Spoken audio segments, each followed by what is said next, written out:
நேற்று வீரியம்பாளையம் பாவடி ஸ்ரீ முத்துக்குமார சுவாமி கோயிலுக்கு தாங்க போயிருந்தோம். அதுக்கு திருக்கல்யாணம் பார்க்குறதுக்கு ஒரு 7:30 மணிக்கு போயிருந்தோம். அப்போ தான் நடந்துகிட்டு இருந்ததுங்க. ரொம்ப நல்ல தரிசனங்க. நம்ம போகிறப்ப தான் வந்து திருக்கல்யாணம் நடந்தது. அதையும் பார்த்துட்டு அப்புறம் நல்லபடியாக சாமி தரிசனம் முடிச்சுட்டு அப்புறம் வந்து அன்னதானம் போட்டாங்க. அன்னதானம் எல்லாருக்குமே வடை பாயசத்தோட சாப்பாடுங்க. எல்லாருக்கும் திருப்தியாக போட்டாங்க வேணுங்கிற அளவுக்கு. அப்புறம் எல்லோரும் காப்பு கட்டினவங்கலாம் வந்து காப்பு அறுத்துக்கிட்டாங்க. அந்த முடிஞ்சோன்னே கல்யாணம் முடிஞ்சோன்னே எல்லாருமே காப்பு அறுத்தாங்க.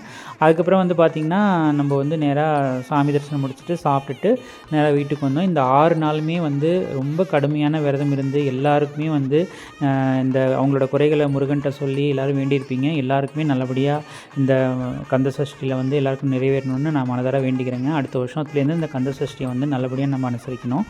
அப்புறம் வந்து எல்லோரும் சாப்பிட்டு வீட்டுக்கு வந்துட்டு அப்புறம் அதுக்கு அன்றைக்கி செவ்வாய்க்கிழமைங்கிறதுனால நேற்று வெத்தலை தீபம் வந்து வீட்டில் ஏற்றினாங்க ஒய்ஃபு. அப்புறம் எல்லாம் நல்லபடியாக நேற்று செவ்வாய்க்கிழமையும் முடிச்சுட்டு சாமி கும்பிட்டோம். உங்களுக்கு இந்த வீடியோ பிடிச்சா லைக் பண்ணுங்கள், சப்ஸ்கிரைப் பண்ணுங்கள், கமெண்ட் பண்ணுங்கள். டாடா பாய்.